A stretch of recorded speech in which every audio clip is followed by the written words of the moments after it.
Hello guys, welcome back sa ating YouTube channel. For today's video, meron tayong laptop motherboard sa ating harapan. So makikita nyo, this is a Asus motherboard. So nakalagay din yun dito sa likod niya, Asus. At ang motherboard nito is Core i5 8th generation at meron siyang integrated graphics. Ito yung processor niya. So yung PCH yung processor so magkasama na sa isang chipset. At ang ano nito is no power. So ngayon dito tuturuan ko kayo paano ba mag-diagnose ng, for example, no power, dead laptop. Naka-encounter kayo ng dead laptop. Ano yung mga procedures na pwede nyo gawin for initial diagnose. So syempre kailangan nyo ng tester nun. So before that, so makikita natin dito sa motherboard. So yung mga latest model ngayon ng motherboard, which is ganito na lang kalaki yung size. Tapos okay pa rin naman yung kapal niya nitong PCB board. At the problem is ito, masyadong mabigat yung specs, pero yung cooling system ganito lang. So ito ay sa mga sa manufacturer na to eh. So nakita niyo yung cooling system, ito lang, as in ito lang. Ito may sa integrated graphics, so nasa GTX. I'm not sure yung total specs nito, no, pero ganyan lang yung cooling system niya. At yung iba minsan wala pang fan nakasama, pero ito nakalimutan ko lang kung mayroon tong fan. Pero minsan ang design ng sa laptop nandito yung fan, pero pinapalamig lang yung yung board, hindi talaga yung pinaka chipset.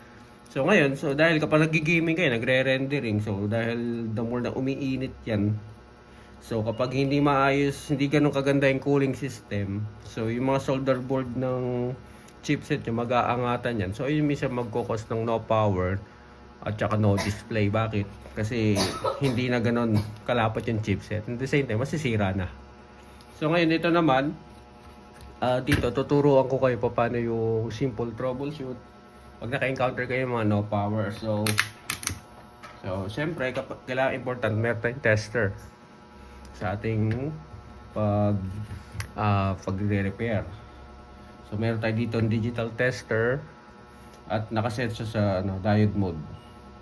Set natin muna sa diode mode. Ayan, so naka-OL na. So ngayon, ang gagawin nyo, iganto nyo muna, iti-test probe nyo muna. Kailangan mag 0-0 siya. Katulad ito 0-0. Okay? And yung red probe nyo lagi sa ground. Tapos i-test nyo muna sa ground. Kung magsisiro siya, ibig sabihin okay, nakatap siya na maayos. So ngayon ang gagawin nyo dyan, magte-test muna kayo ba no power, naka-encounter kayo no power. I-test nyo muna yung mga inductor coil. Katulad nito. Ayan, inductor yan. So dito merong dalawang inductor coil na magkatabi. Ilapit natin. Meron dito dalawang inductor na magkatabi. At meron dito, ito naman supply para sa CPU. Ito naman para sa GPU. So iti-test nyo muna yung mga ganyan.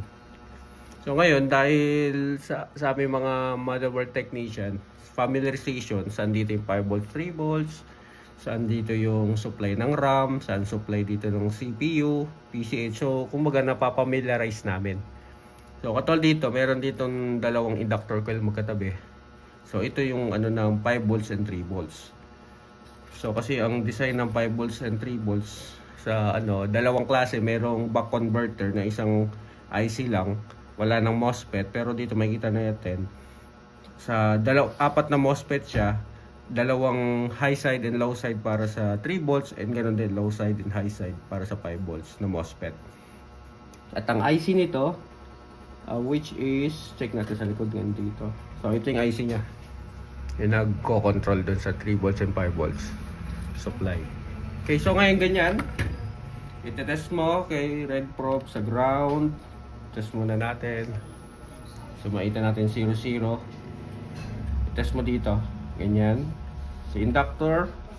So ngayon ang may reading siya 357 sa diode mode, which is good yan. Wag siya magre-reading ng ganyan guys, oh. Okay, mga 10 lang, 20. So pag ganun, may partial circuit, may short circuit, partial short circuit. So dito, inductor coil good reading. Kabila 400, good reading. So ito possible RAM supply. So, good reading. Dito. So nakita nyo 37, so which is normal yan. Possible connected yan dito sa mga chipset. So malalaman mo lang yan yung supply niya kung saan niya kapag tinignan mo sa schematic o board view. So katulad nito, normal lang yan na reading yan, mababa, low resistance, okay? And then makikita niyo ito yung pinaka BIOS IC niya, BIOS chip, yung main BIOS. So ngayon, test mo rin din yan yung yung supply niya, which is the pin number 8 VCC. So ito yung pin number 1, pin number 8. Kung short ba, makikita nyo na good naman yung reading niya. May iba dyan, binabuzzer mode. Kailangan wala siyang maririnig na ganyan, tunog. So dito, walang buzzer, wala siyang tunog. Ibig sabihin goods. At dito naman tayo sa circuit na. Ito na, sa So binaliktad ko yung... So dito na tayo sa chipset. Magte-test tayo. Test ko muna kung kumapit ba sa ground. Okay. So chipset. Okay, mababa. 6. Ito naman, masasabi ko meron ng partial short dyan. Kasi dapat kahit sabihin mo naka-diode mode ka, that hindi ganyan kababa. Pero again, depende pa rin sa specs kung ilan yung generation ng chipset. So dito mababa rin yung dalawang inductor na to. Ito hindi dahil dito yan sa charging. Charging siya. Itong GPU, check natin. Ilan ang resistance. So, okay, 20. So which is good. Good yan, normal. Normal reading. Dahil nasa chipset issue tayo, mababa talaga yan. Dito sa kabila. So ganun din, pare silang 19 to 20. So dito makikita natin sa CPU, mababa yung supply. Okay. And then, so nagkakaroon na tayo ng hint na possible ito naging issue niya. Ngayon, makikita natin dito yung charging circuit. Ay, charging niya, okay. Ito yung DC jack. So meron ditong first MOSFET, second MOSFET, and current sensing resistor. So dito, itetest natin to yung current sensing if meron bang short or wala. Very important yan dahil ayun ang pinaka-supply ng B+. Pag sinabi yung B+, yung primary 19 volts ng laptop motherboard dahil ang supply nito is 19 volts. Isipin mo, pag nagsaksa ka ng DC jack dito, yung 19 volts, dadaloy dito sa positive, dadaan ng first MOSFET, magkakaroon ng mga signal muna sa charging IC bago magkaroon yan. Yung open nito, pupunta sa second MOSFET and current sensing resistor. So dapat yan na 19 volts is magpa-pass through dito. Tatawid siya. Okay. So ngayon dito, test muna natin kung mayroon short ng current sensing. So makikita natin na mababa, which is mayroong short circuit. Mayroong short, ayun o. So, ayan, for talagang no power yung issue nito. Ang gagawin niya, ikakat kasi ng supply, kakat ng charging IC, magbibigay siya ng signal. Meron siya na-detect na short, kaya hindi mag-open ng AC drive para i-open itong first MOSFET para ma-stop preventing. Kumbaga, tinatawag din siyang blocking MOSFET. Kumbaga. So, ngayon, kaya siya tinawag na blocking MOSFET kasi kinakat niya yung supply. So, makikita niyo dito, short circuit. Ngayon, ang tanong, anong pyesa o anong components ang nagre-reason bakit may short tayo sa 19 volts. Then, ngayon dito makikita natin ang hinala ko itong CPU. So makita mababa supply oh. So nakita mo 5 lang. Dito 5. Try nga natin tanggalin, iangat. Subukan lang natin guys ha. Iangat ito. Kung mawawala ba, tanggalin natin yung mga kung mawawala yung magiging goods ba yung reading ng current sensing natin pag disable natin itong CPU. So meron tayong hot air dito, gamit ang hot air para iangat yung piyesa.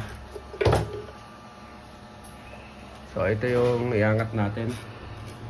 Subukan natin. Sabi yung maganda ko laki.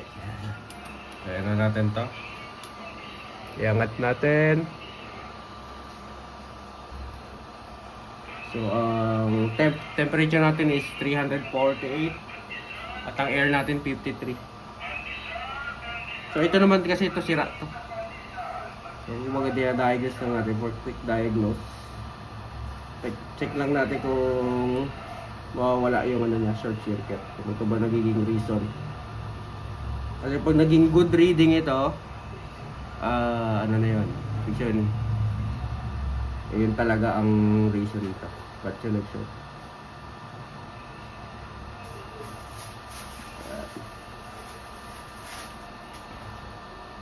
Ano lang natin. Ayaw pang umangat. So yan ako muna. I-post ko muna, okay? So ito gagamitan ko na ng soldering iron ko, guys. Kasi ayaw niya umangat. Need nito ng another led. Di-disable ko lang siya. Kahit nakaangat lang siya, guys, eh. Okay na yun. Yan. Nakaangat ko lang. Mas mabilis pa to eh. Isa doon sa hot air.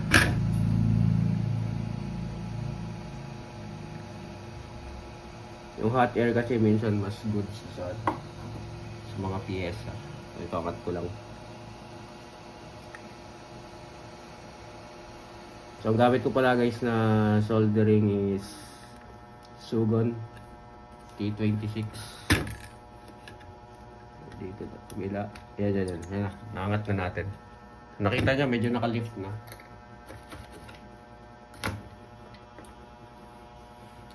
So, ayun, pakita ko.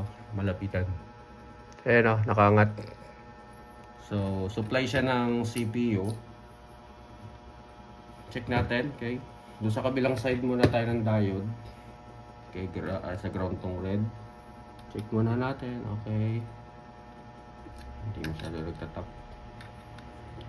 Ayan. So, dito tayo sa kabilang side ng ano. So, okay, sa kabilang side is good reading na sa kabila. So, ito yung sa CPU. Okay, mababa. Kita nyo na 1. Sa kabila, dito naman. So, good reading sa kabilang side ng diode, ay ng inductor is bad. So, makita natin good reading na doon. And test na natin tong B+, doon sa current sensing resistor. Kung nawala yung short o nandun pa din.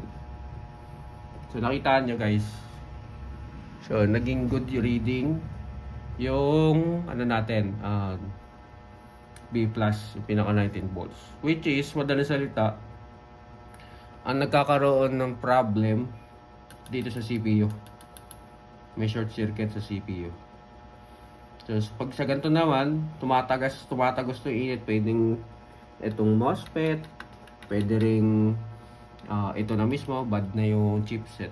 So, ngayon sa ganyang troubleshooting na, ang ginagawa ko is, inaangat ko itong mga supply. Itong mga na to, MOSFET. Kung sino doon, tapos ididikit ko siya, kailangan mawawala yung yung bad reading. Okay? So, ganun ang technique sa pagto-troubleshoot ng mga no power. So, makita natin yung good reading na to. Madaling salita, ano na yung 19 volts dito dahil wala na siyang short circuit. So, pwede naman subukan tanggalin din natin tong para makita niyo rin actual. Yung MOSFET. Subukan natin iangat. Iangat natin. Tapos ibabalik ko yung yung inductor sa connection. Ganyan, ito na gagamitin natin.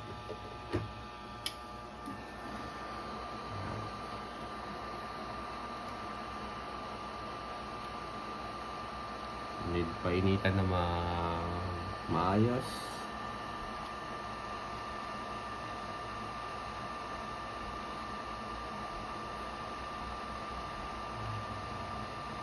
Yan.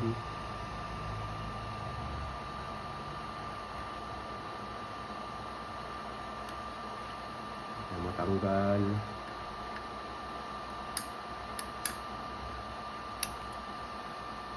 Wala kasi yung matinukol ko. I-pause ko lang na konti. Tanggalin ko lang to. So ito naangat ko na yung ano. Tanggal ko na yung dalawang MOSFET dito. Ito na lang. Yung dalawa. At medyo tinasan ko na rin yung temperature ng ating hot air. Yan. Okay, nangangat na natin. And try naman natin i-connect yung inductor. Okay. Balik natin. Kasi kung same reading pa rin mag-short, ito, ibig sabihin, nasa CPU na ang sira. Wala sa MOSFET.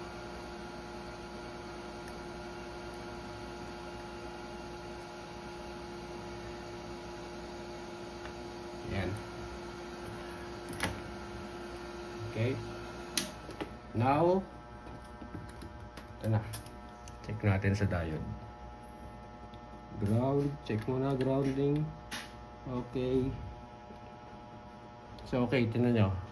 So, nakakonect na yung ano natin. Inductor. Which is na good reading siya. Ay, mali. Ito pala. So, mababa pa din. Pero, nawala. Check ko ulit kung nawala ba. Pero nawala na. Nawala na yung ano, cause ng short. So, B+. And probably, itong ano yan.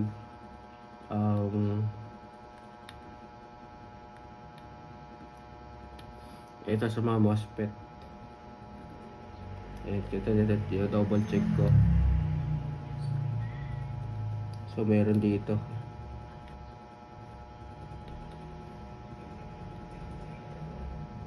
Bro. E56.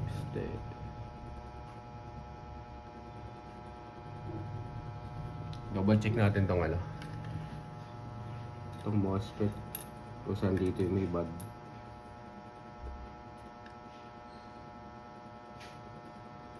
Ito may isang short. Ito short circuit guys. Yung MOSFET. Nakita yung reading 00. So check ko rin yung iba.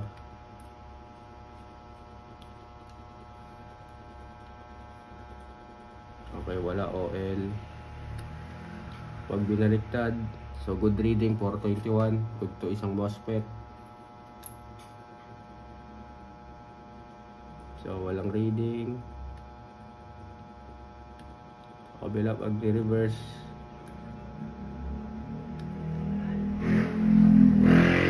So merong short din. Short na isa. Last MOSFET. Wala. Kabila. So good reading. 438. So dalawang bad MOSFET. Pero dito sa pag-isolate guys, pero pang need ano siya.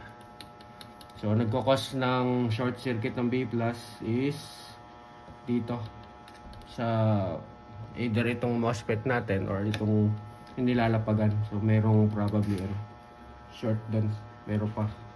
So hindi ko na masyado ano yun dito guys kasi mahaba-habang video to. Pag ganyan guys, at least na video ko idea paano mag-troubleshoot ng mga no power at mga shorted inside the motherboard. Okay, so yun lang guys, don't forget to follow our YouTube. So click and like the subscribe button na rin guys for support ng ating channel for more content like this. Okay guys, maraming salamat.